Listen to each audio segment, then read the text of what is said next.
What is going on, YouTube? Today we're going to be talking about how to become a faster rider. What's the one magic trick that will make you a faster rider?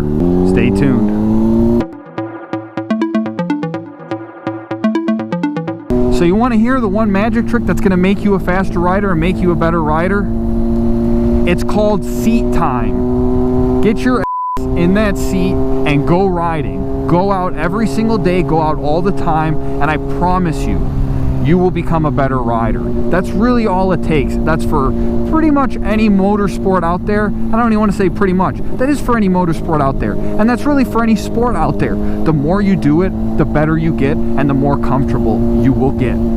Go out, get some miles on the bike, get some seat time in, find the curviest, twistiest road around you, and take that over and over and over again. I've been riding for years and I still go to the twistiest road that I can every time I get on my bike, because that's really where you become a better rider. That's really where you go to excel and get better and get faster. So get your ass in that seat. That's the magic.